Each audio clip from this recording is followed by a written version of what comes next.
Friends, it is my joy and privilege to be here with you this morning to participate in your annual function, the Ramakrishna dinner. And a part of the Ramakrishna dinner is a talk about Sri Ramakrishna. The subject of my talk will be as announced, the power that was Sri Ramakrishna. Swami Vivekananda, as many of you will remember, said that Sri Ramakrishna was the personification of the several thousand years of India's spiritual life. All that India achieved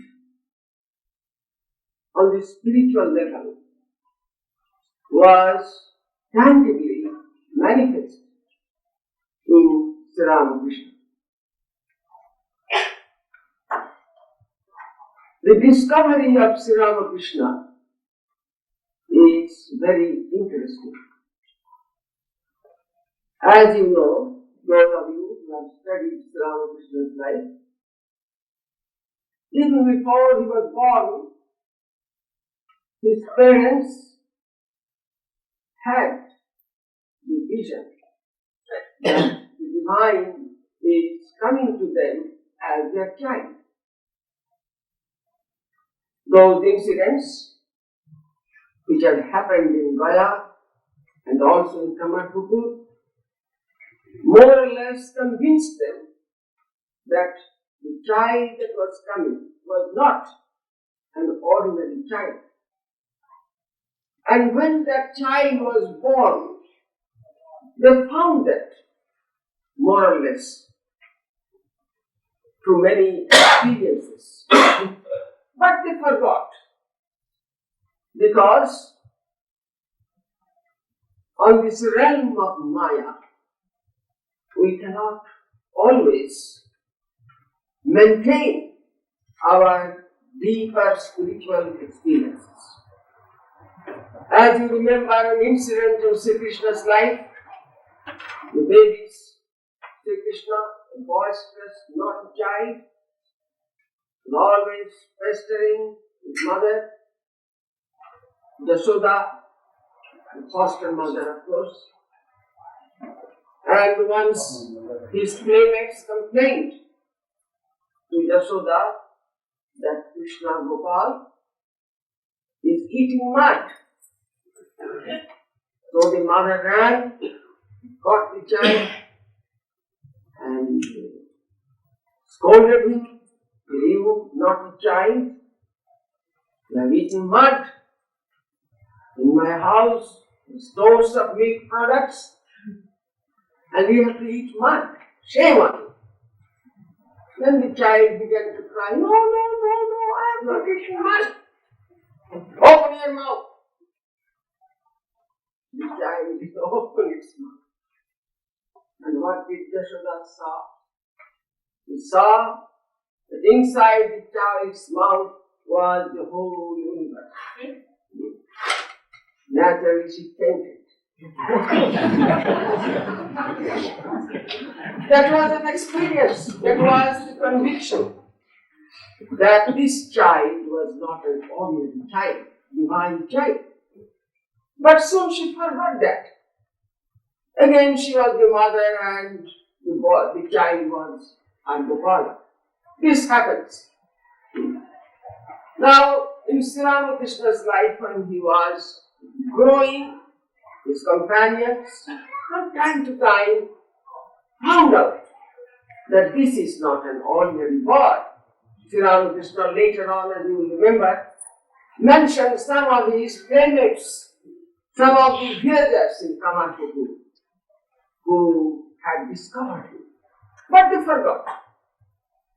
So in this way, Sri Ramakrishna was being discovered by many people.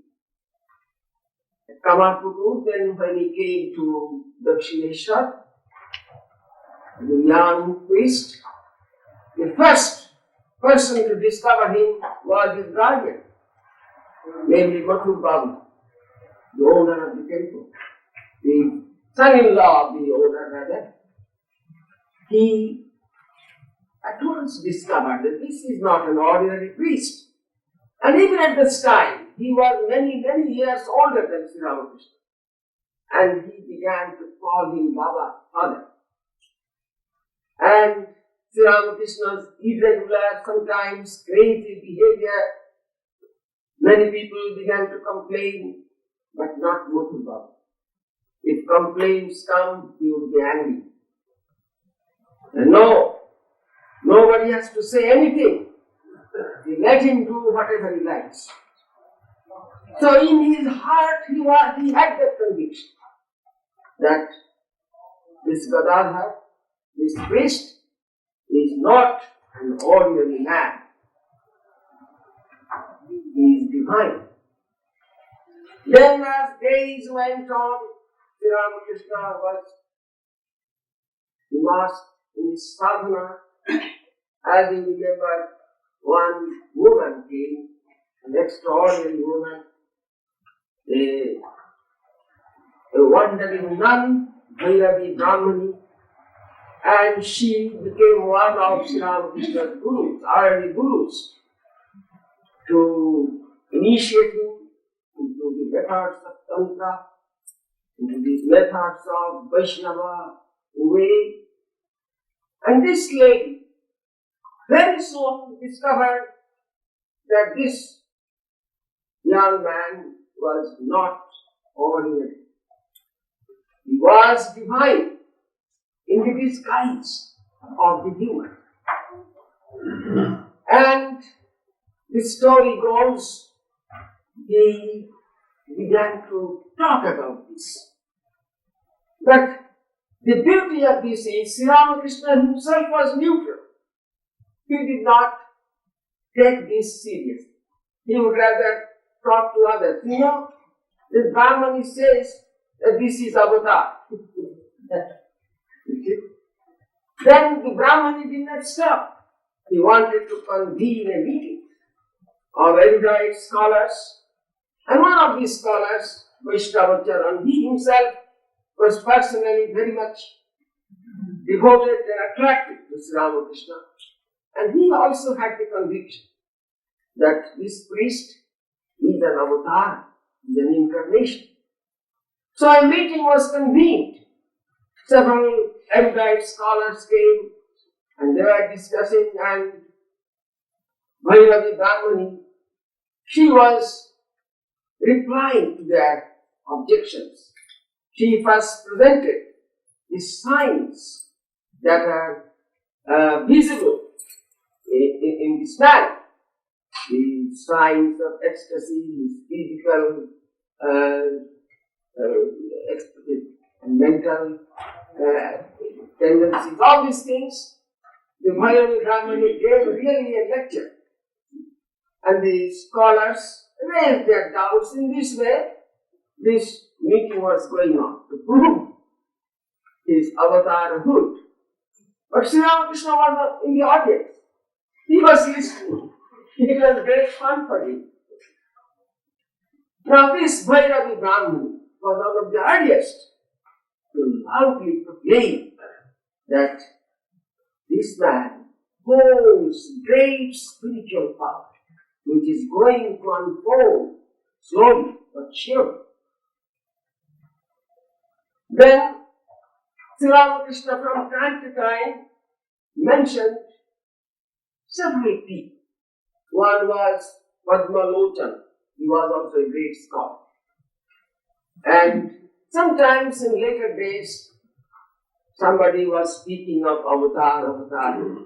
Sri Ramakrishna said, "Oh, avatar, you know, before many years, before all of you came, great scholars had come and they had expressed the same opinion." Many years before, the great direct disciples, whom we call the apostles, Vivekananda, Brahmananda, and others came. Many years before that, from time to time, these scholars, people would come and discover Sri Ramakrishna.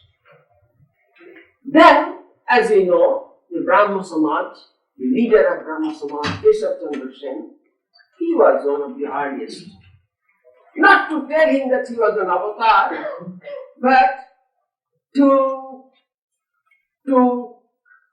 preach that here was a man, an unusual man, a God-intoxicated man.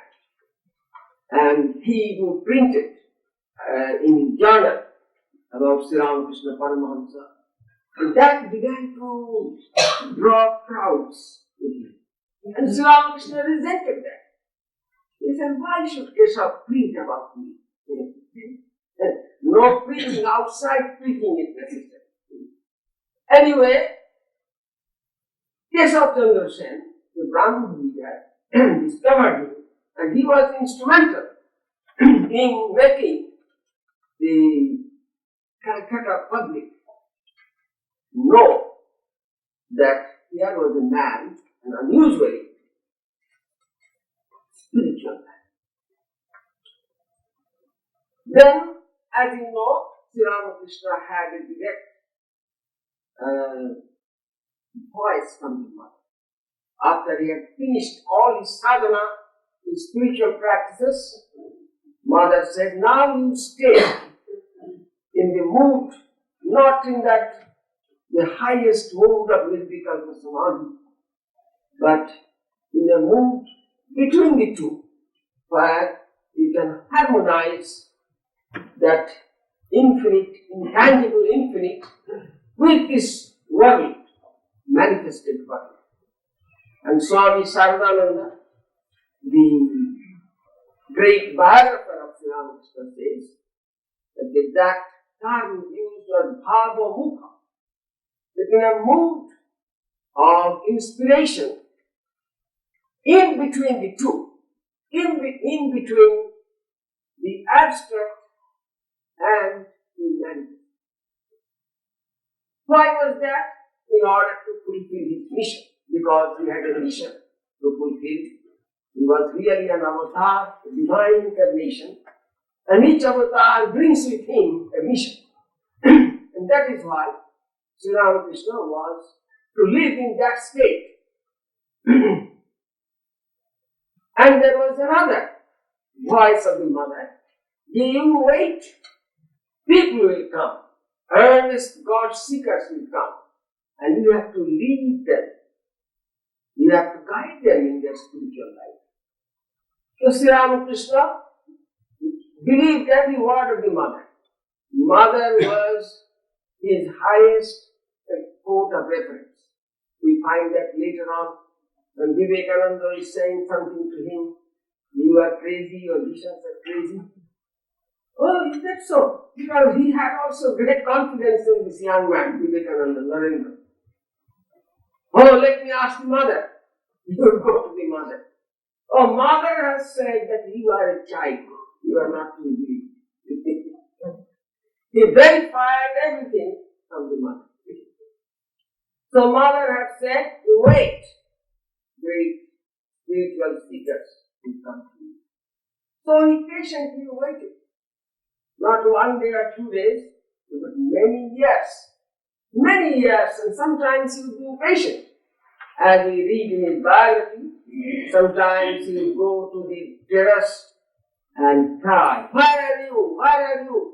Come, where are you? As he had cried earlier in the beginning of his spiritual life. That cry was for the mother. Oh mother, where are you? Where are you?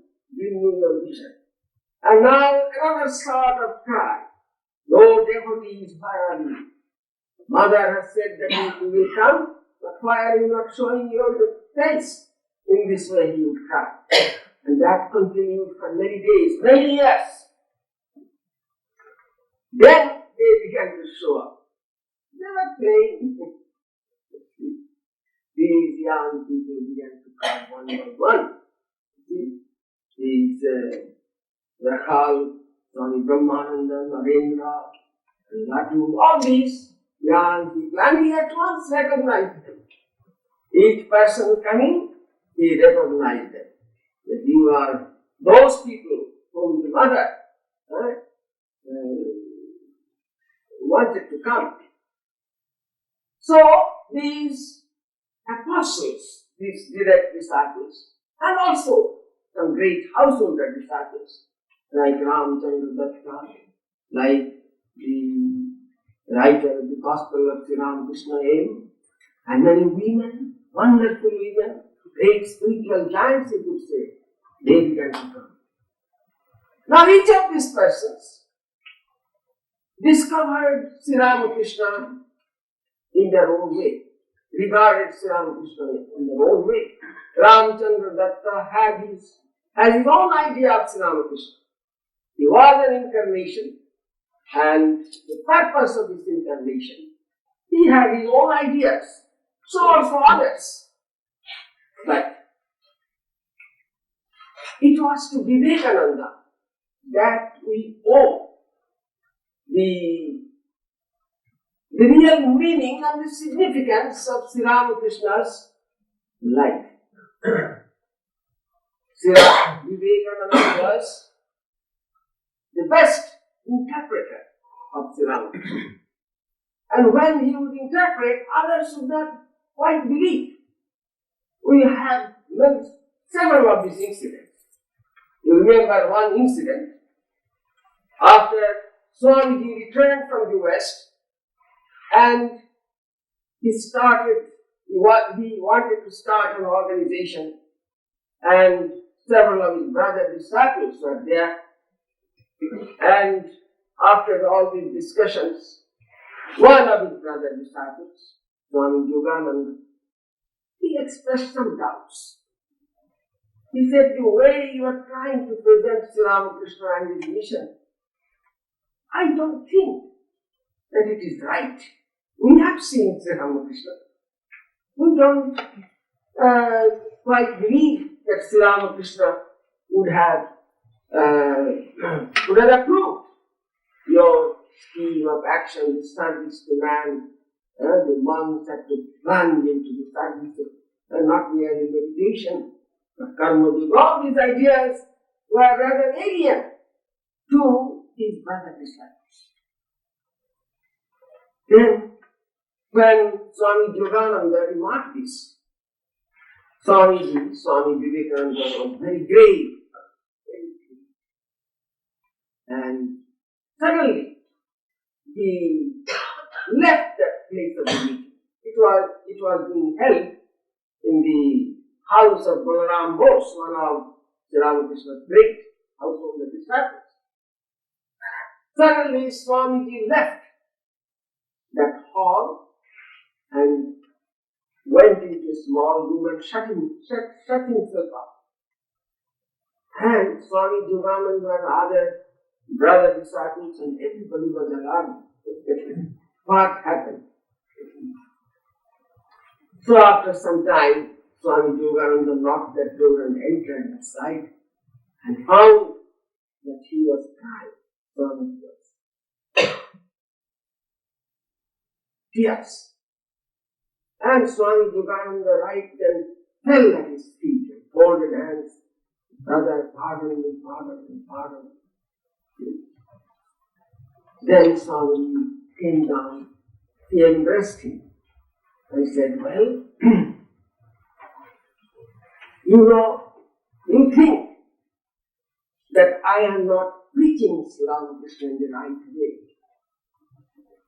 But that state has come to me. My love for the Master has become so deep that I cannot sometimes bear to hear his name. I become so much moved that I cannot even bear to hear his name. So deep is my love and reverence for him. And you think I am misrepresenting him. Then he said, your Sri Ramakrishna is this much. My Sri Ramakrishna is infinite. It's shown by his hands. You have not understood Sri Ramakrishna. You see? Fully. You your Sri Ramakrishna is this way. My Sri Ramakrishna is this. And Swami Shivananda said, yes, it is right. That is why Swami Sri Ramakrishna deputed you to be our leader. You have to teach us. So these brother disciples gradually understood and comprehended the great power, the implications of his life, not merely the present, but the future. And it was for Vivekananda. It was in the vision of Vivekananda that we have the full picture of what this great spiritual power was. Vivekananda foretold many things. And when we read those things, to us we are living in the present time, even now, sometimes they may seem exaggerations.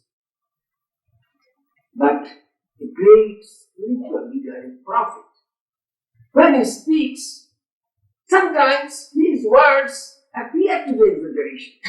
We find that in the Bible.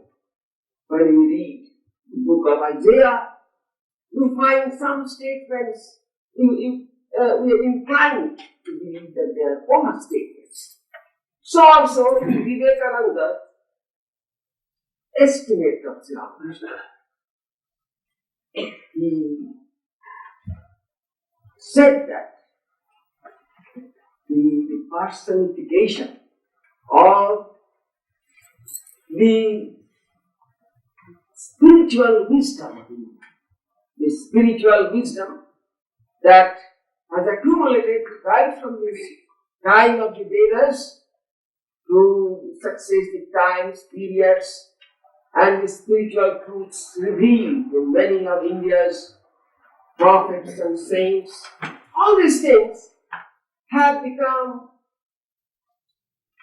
assembled in this single life, Sri Ramakrishna. And Vivekananda once gave this term for Sri Ramakrishna. He said Sri Ramakrishna was Veda Murti, the personification of the spiritual wisdom of India, namely the Veda.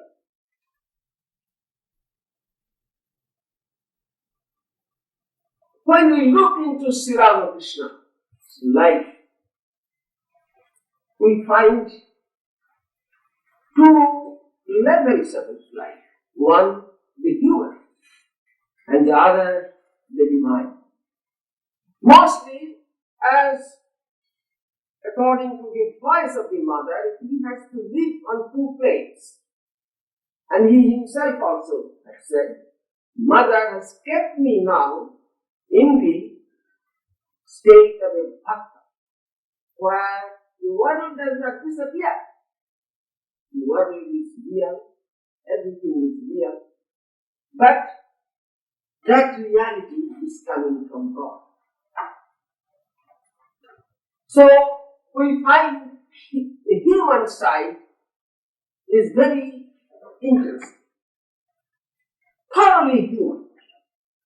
Anybody coming to him would find him as a perfect gentleman, full of humility, no external, manifestation.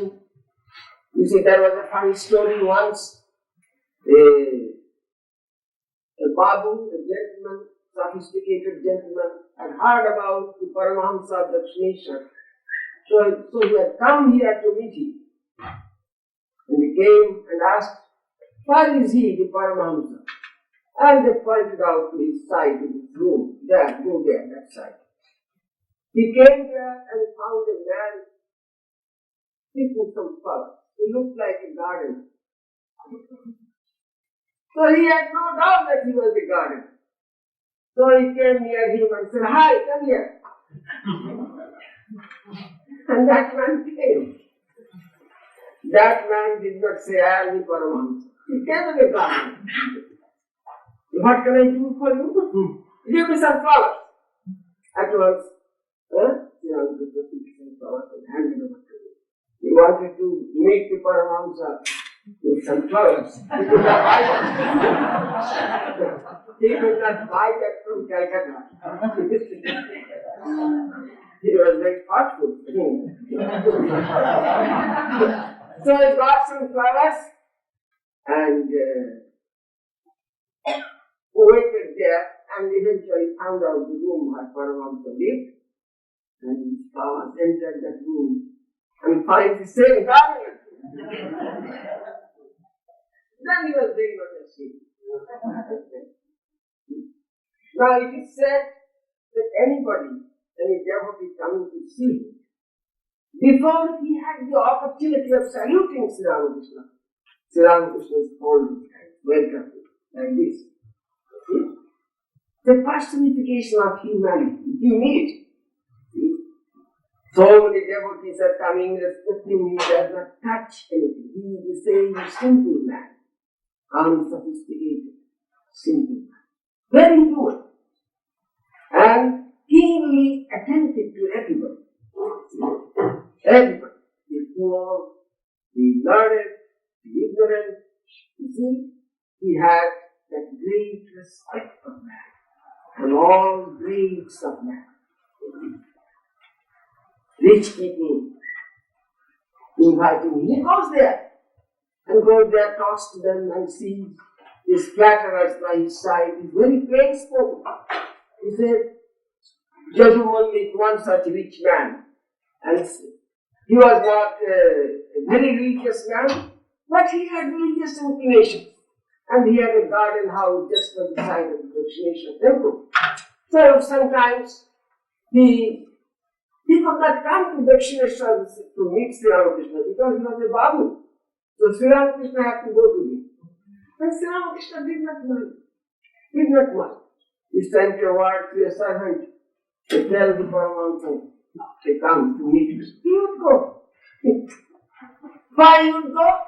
No, because this man, I would like to hear a song, a devotional song, I will sing. Like this, he would go, service, any kind of spiritual service. So he went, and this man is surrounded by the admirers, flatterers, and they are talking worldly things. Sri Ramakrishna sits for some time, and then after some time, this Babu Jadumalli says, will you sing a song? Well, of course, that's what he sings. Then he says, why are you, formerly I found that you are interested in arranging kirtans in your home and inviting holy men. Now what has happened? You are only surrounded by these flatterers. Then, in this way, we see that he is up to everything. The Vaishnava is coming, he is the Vaishnava. The Brahmo devotee is coming, he has become a Brahman. You see? He has the key to make this world on all stations perfect. That is the human side. He never said he was a monk, as you know. He was a monk, he had taken sannyas. But he was never ashamed to say that I had a wife. That is a great harmony.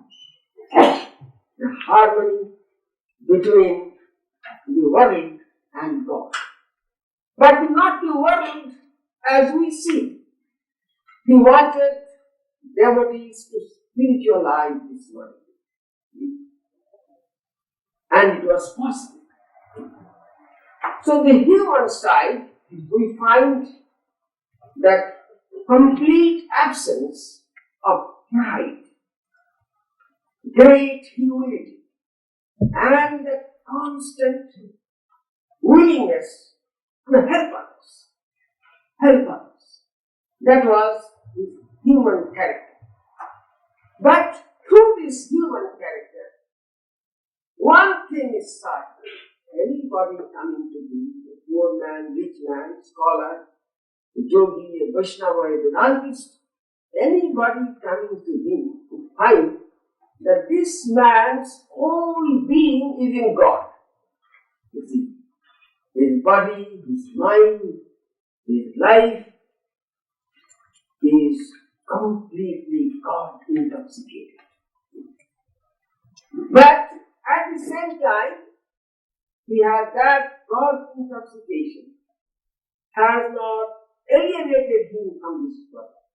It means everybody does not want to run to a cave, meets the busy world, and doesn't care for his rest in hot summer day. He has the carriage, comes to Calcutta, and those people who cannot come to him, they are busy people, he has to go. And he goes from house to house, meets people, and comes back sometimes late at 12 o'clock in the night. Fortunately, the gatekeeper, he was a devotee, he would open the gate for him. See? Though constantly God intoxicated, but the service, the help which he could give is never forgotten. This is the explanation of that short statement which you heard from the mother. We have to stay in Bhava Mukha, in between, to the junction of the infinite and this visible world. And this visible world was not for him the world we see, not a material world, but a world which has been thoroughly impregnated with God, the Spirit. When we read the Gospel of Sri Ramakrishna, sometimes he says, do you see what I am seeing? You so many people are sitting in front of me. I see you are all pillowcases. Just as in one place there may be many pillowcases, different sizes, but the inner stuff is the same. The same stuff, maybe cotton, maybe down, something. The outside appearance is different. So I see you are all, your looks are different, your ages are different, but I see you are all stuffed with Satchidananda. Inside it is all Satchidananda. And there are so many instances of this vision. He sees God everywhere. The fallen woman, he sees a fallen woman standing on the street balcony. He calls, oh mother, this is one fall. Oh mother, I tell you. That is a great lesson for the present age. We have to not merely be satisfied with our own devotion or meditation, but our meditation should bring us this vision that infinite God is present everywhere. This is the ancient message of the Upanishads. Sarvam Khalidam Brahma, all this is Brahma. We read this, but here is a demonstration. It can be experienced, it can be applied. It can be applied. And this application is necessary. The world cannot, this world will remain for us. But we who are followers of Sri Ramakrishna, we have to follow the pattern of his life. We have to bring spirituality in our practical life. Swami Vivekananda had a word for it. He called it practical Vedanta.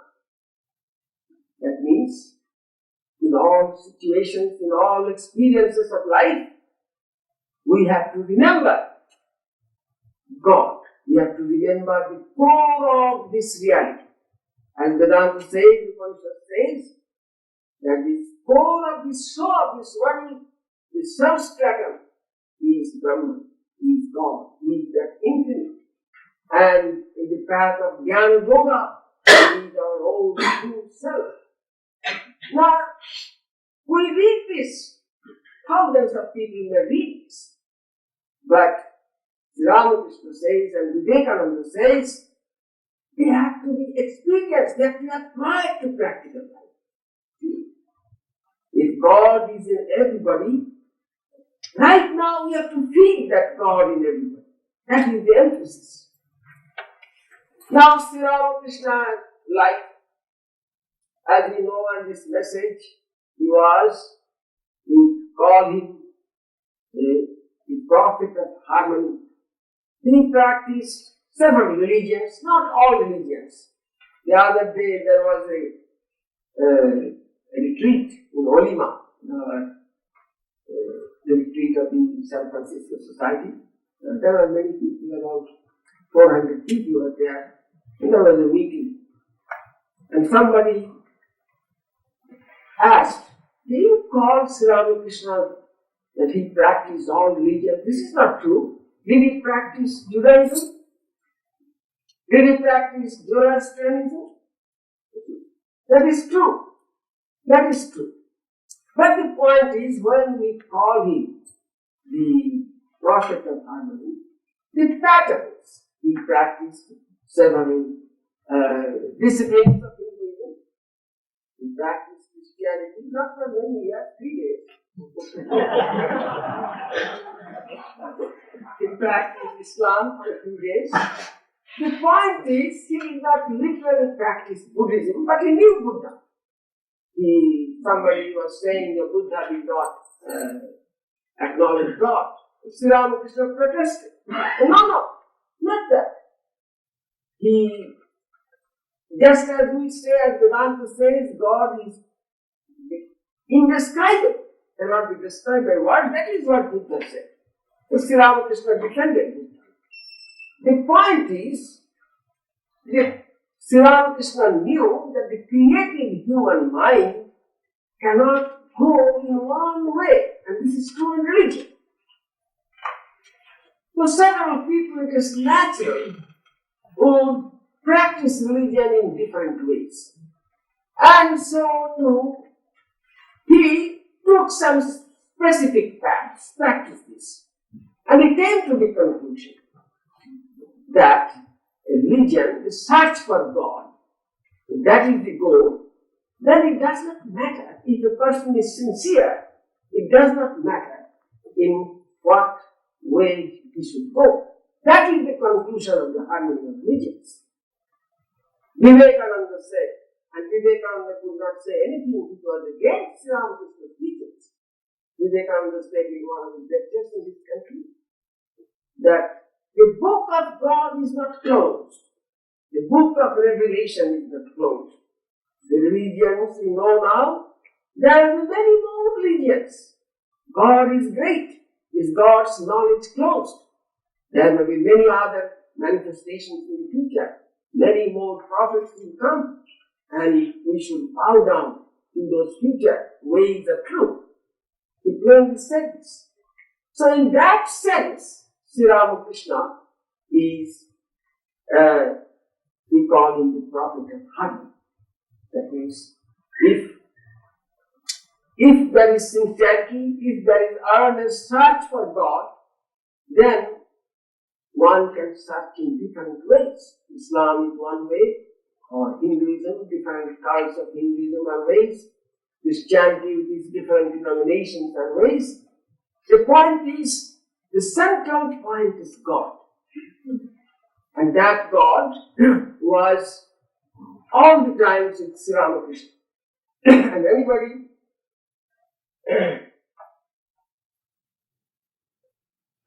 seeking that God was welcome to him. That is why he was at peace with all religions. Then we see in his life another harmony, which can be called the harmony of the yogas. He was a devotee, he was a jnani, he was a great karma yogi, he was a yogi. So these different yogas were practiced by him, and he harmonized them. The same person can be a bhakta a great devotee of God, and also again, because he said, with the illustration of the water and the ice and the water vapor, he said the same thing may have different forms. The form may become formless, and from the formless form may come. So, the same person can be a bhakta and also be jnana. So, in the field of spiritual practice, there is a richness in him. And he wanted us to share that richness without being dogmatic. If somebody is a jnana yogi and he should not say this is the only way, somebody is a bhakta, he should not say that no, the Advaita is wrong. You see, it can be, Sri Ramakrishna's one common saying was, he who has gone to the ocean knows what the ocean is.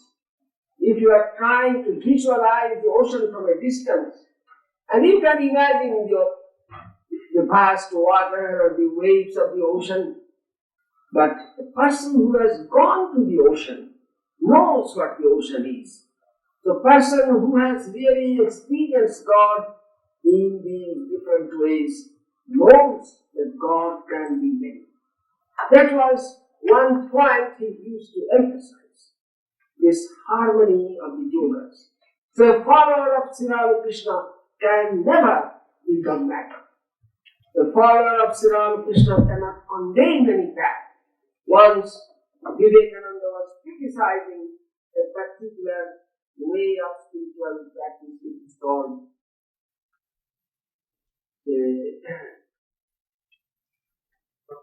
Karta Bhaja. That was a sort of tantric way, and they used to practice sometimes very unconventional things which are not very much approved. So Swami was criticizing that fact. And at once Sri Ramakrishna said, no, don't condemn anything. There may be people who may have spiritual progress even to that way. Just as a person can enter a house through the front door or the back door. So in religion also there are back doors. So that kind of attitude he had developed, and we as followers of Sri Ramakrishna to try to develop that attitude of tolerance and no condemnation, and trying to feel that the reality of the path is the same. It may be formless, it may be without form, it may be Vishnu, it may be Krishna, it may be Christ, it may be anything. If that is understood, then the ways, the paths, let them be different, doesn't matter. So this is the harmony of yogas, the harmony of religions, and the harmony of yoga. And the emphasis in Sri Ramakrishna's life and message is that he was never hesitant to say the goal of human life is God. We may be engaged in so many things, so many vocations, so many interests, but Sri Ramakrishna said the supreme purpose of human life is God. Whatever situation a person may be in, Sri Ramakrishna's advice would be, don't forget God. Be a scientist, be an economist, be an artist, be a golf player. It doesn't matter. But if you remember that the supreme purpose is God, you center your life, center your activities, center your ambitions on God. That will be a harmony between what you call the secular life and your spiritual goal. So, Sri Ramakrishna was never tired of saying. He said this to the babus, he said this to young people, he said this to women, he said this to poor people, to rich people. God. And in his life you could see that God is revealed through his eyes, through his words, through his behavior, in his eating, in his talking, nothing but God. And this is the primary message, important message, that we have to bring God and apply our life to that God in all our vocations, in all our desires, in all our aspirations, so that there is an integration of what we call the spiritual life and our secular life. Secular life is never condemned, but secular life has to be spiritual life. That is one great message. And he had no compromise to what he condemned as kama and lust and greed. Lust and greed. He could see that this lust and greed in so many forms will try to overwhelm this world. And in our own days, we see that. We see that. But this great power is there. That is also working. So we see people are bringing war, bringing violence, bringing so many things for greed. And people are intoxicated with lust in so many ways. And there are new ideologies are coming, all based on lust. These movements, these tendencies we find, but we should not be. We should not be depressed. Because side by side with this, we also find that there is also a movement. People who are understanding that this is not evil. In other ways, just as lust and greed are overwhelming us, a search for God, a genuine thirst for God, a life which is devoted to spiritual ends, this is also visible. This movement is also visible. You see, in many countries, side by side, these two things are going on. And which will be the winner? We, who are followers of Sri Ramakrishna, we should not have any doubt that the spiritual quest, the spiritualization of man, this will win. It takes time. Swamiji said that the power and the message that Sri Ramakrishna brought will work out through many centuries. You see, through many centuries. So we should not see depressing things around us. We should not lose faith in the future, the practification of Sri Ramakrishna's message. And so Sri Ramakrishna's message, the great spiritual power which was Sri Ramakrishna, is not God. It is working silently. Even without knowing the name of Sri Ramakrishna, Sri Ramakrishna's teachings are in the air of man. The idea of this respect for other religions. This is in the air. You see, the dogmatism, the fanaticism, the narrow-mindedness in religion, they are slowly fading away. And there, Sri Ramakrishna is working. People may not know the name of Sri Ramakrishna, but these things are in the air. And also, as I mentioned, the search for spiritual reality, the search for something which is not just this materialistic pursuits. That is also coming to young people. That is also coming to young people. That is why we find so many newer and newer systems of yoga, of this or that, the basic thing, there is a hunger. There is a hunger for peace. There is a hunger for spiritual experience. So, Sri Ramakrishna is what? Is a silent power. And that silent power will bring this increasing interest in spiritual life. And also, it will help us to integrate our life. Spiritual life is not something that cut off from our secular life. The different levels of life can all be integrated in the spiritual reality, which is God. And Sri Ramakrishna and his disciples and his followers, they have demonstrated this.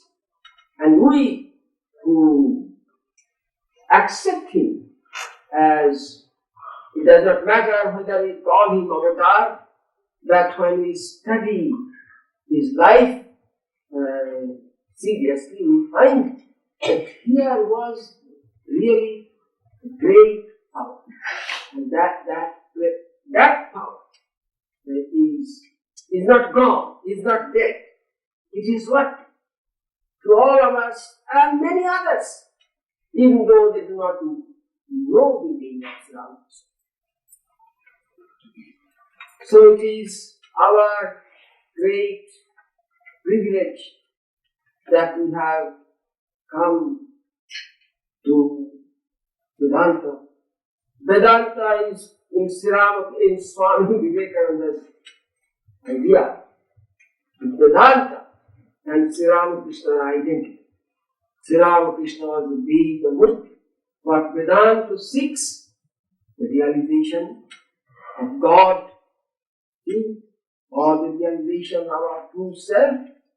All these things were manifest in Sri Ramakrishna. For Swamiji, Sri Ramakrishna was the personification of the Upanishads. The verses, the great truths that the Upanishads reveal, you could say, are the limbs of Sri Ramakrishna. When you meditate on Sri Ramakrishna, without looking into his beard, without looking into his physical body, for some artistic mind, that was not a very beautiful form. But for others, I will tell you a very nice story, true story. There was one very old time Vedantist, but he never liked the form of Sri Ramakrishna. And when there was a statue of Sri Ramakrishna, he said, "Don't tell me to sit before the statue and meditate on it."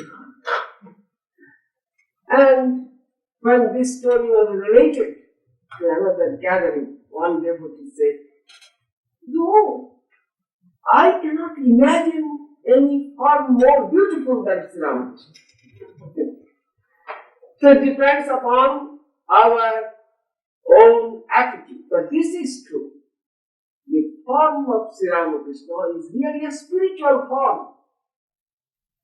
It is the condensed verses of the Upanishads. All these Upanishads truths about the self, about Saguna Brahma or Nirguna Brahma, they are condensed and assembled, and that is Sri Ramakrishna. So Sri Ramakrishna is really a spiritual power, really a spiritual truth. Sometimes, Swami, it is 5 minutes past 1. Please take 5 minutes. Then I can remind our devotees, everybody knows. You see, Sri Ramakrishna, as I mentioned earlier, mostly he would live on this normal human plane. At the time of meditation, that was different.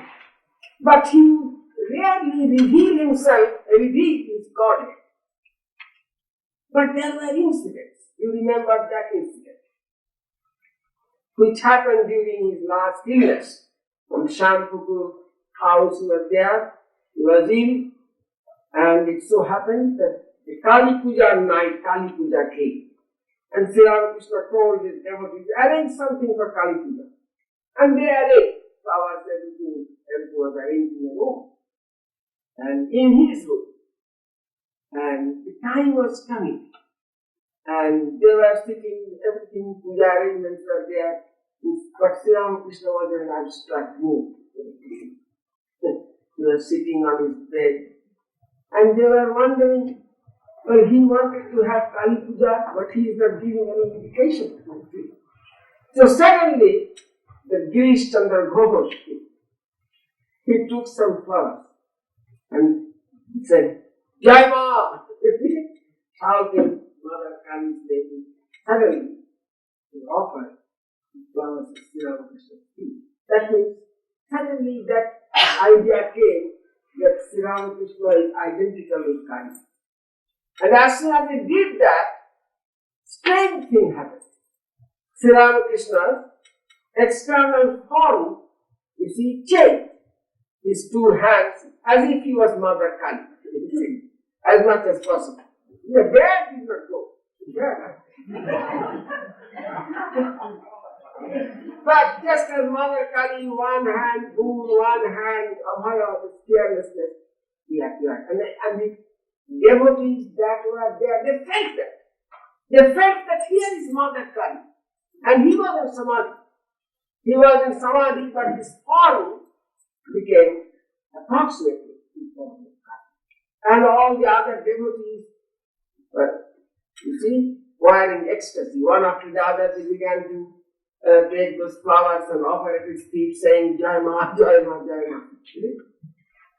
In other words, at that moment, his divinity, that he was really one with God. That was externally, even externally, that was visible. Another incident, of course, that is very well known, which happened on the 1st of January, 1886. He was very ill, Kashipur Garden House. He came down after many days. He wanted to take a walk. He was coming, and some devotees were waiting. Suddenly he came to the devotees and addressing Girish, he said, well, Girish, you all the time were chattering. What about me? All these wild things you say. What have you seen in me? Then Girish Chandra Ghosh was asked for him, ecstatic. What can I say? Folded hands. You are that saying, that infinite home, the great sages, Das of Hungary could not describe. How can I say who you are? Like that. As soon as he began to say this, Sri Ramakrishna was. In other words, that divine level came there, then and there. He was in Samadhi, and the rest of the story is well known. After some time, he touched those devotees and said, may you have awakening, and their experiences. They have been recorded. But you see, that level, from the human level, his mind goes to that divine. He becomes one with that Godhead. So these incidents are also there. But in whatever way we think, one thing is certain, that he really was a great spiritual power, that through the years he disappeared, his physical body disappeared in 1886, but that power is unfolding. And we who have come here in his name, we should never be depressed. We should